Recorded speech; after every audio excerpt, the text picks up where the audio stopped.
Coming up on Hoosier Sports Nite, some more hardware for the men's soccer program.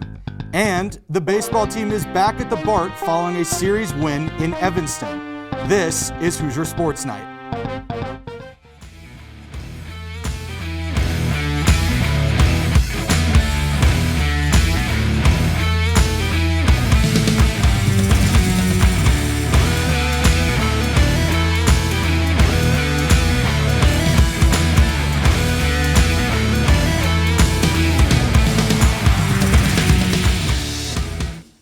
Hello and welcome to Hoosier Sports Nite. I'm Justin Berger. We start tonight on the pitch. Following a Big Ten regular season title, the IU men's soccer team were seeking a third consecutive double-double, playing Penn State in the Big Ten tournament championship game. For the second year in a row, the match couldn't be settled in regulation and came down to penalties. Jack Edwards has more.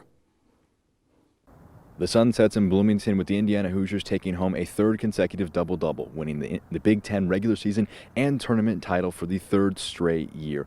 The match came down to penalties for a second consecutive tournament, and again, it was Roman Celentano as the man who stepped up to the plate and made some clutch saves. I felt pretty confident. We practice penalties a lot as a team. I'm confident in our shooters and I'm confident in myself. And just psychologically, being Penn State, not being a man up and not being able to put us away, it kind of wears on you. So I feel like we had the upper edge going into penalties, and I'm happy it worked out. The most contentious moment of the match was when Joey Mayer brought down Daniel Bloyu when he was in on goal, getting himself sent off, and Penn State subsequently scored right after that, causing IU to go into the last few moments of regulation and into overtime with a man down. Yeah, it was a bit of a weird play. I think Muni was trying to hit the ball back to me so I could send it up the field, but it was maybe a mishit, or maybe he was touched by Bloyu on the way there, and then he was kind of in on goal, and it was a 2v1 pretty much, so Joey kind of had to take him down, take one for the team. Just reminded him that, one, we can get through this, and we just had to just dig deeper. And guys were tired and made it somewhat predictable on what we gave them. And then Roman and our defenders handled that pretty well. So they didn't really get much in really the overtime. And I know that must have frustrated them. We were feeling pretty good about how we handled it. Going forward, IU now travels to Cary, North Carolina for the beginning of the NCAA tournament. Selection show on Monday will likely give them at least a top 4 seed, giving them a bye for the first round. Going into the second round, they will look to improve on their finish last year where they were knocked out prematurely by UC Santa Barbara, and hope that it's not just a double-double this year, but maybe the quest for 9 is completed. From Armstrong Stadium, I've been Jack Edwards for IUS TV Sports. The Hoosiers turn toward the NCAA tournament in North Carolina. Ranked number 3 overall, they get a bye for the first round and play the winner of Milwaukee and St. Francis Brooklyn on May 2nd. Make sure to follow IUS TV Sports on Twitter for all updates on the Hoosiers tournament run. On the diamond, Indiana continued their winning ways against the Northwestern Wildcats last weekend. On Friday, IU took an early lead and didn't look back. Northwestern cut it to a run in the bottom of the 7th, but the Hoosiers were able to hang on to a 5-4 victory. Saturday was a different story for the Hoosiers. Northwestern used a 4-run 8th to push them to an 8-5 victory. IU needed a hero for the rubber match, and they found one in Gabe Bierman. Bierman faced 27 batters across 7 innings while only allowing 2 hits.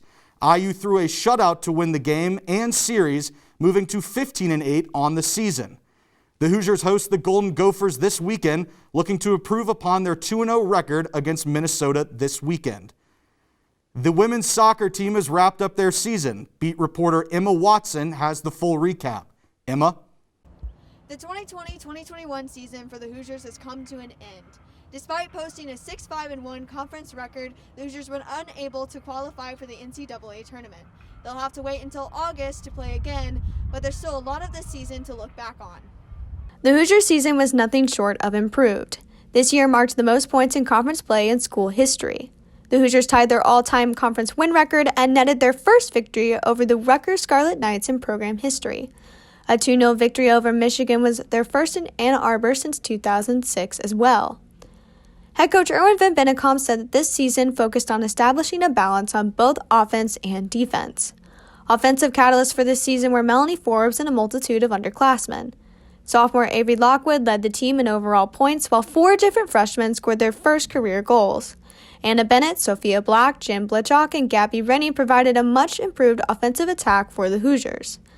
On the other side of the pitch, freshman Anna Aileen played in the back line as a stable center back. Aileen started all 12 games this season and solidified herself in the All-Big Ten second team. Junior Olivia Vos also earned postseason honors, earning a spot on the All-Big Ten second team as well. Senior Bethany Copel started every game and posted her career high of saves with 8 against Purdue. Copel, as well as 3 other seniors, will return for next season. There are gaps in the team on both offense and defense, but the 2021 signing class can supply that much-needed depth. That I am about is that we're going to have to manage the group in terms of talented players that might not get the playing time they want, and because we're going to be deeper. So that's what I'm excited about. I'm not saying we're going to be unbelievable, but we're going to have the pieces to be much better much better. So Van Bennekamp also spoke about the culture of the program and the vision for the future of the team. It's not that easy, but we have everything in place to be good. It just takes time.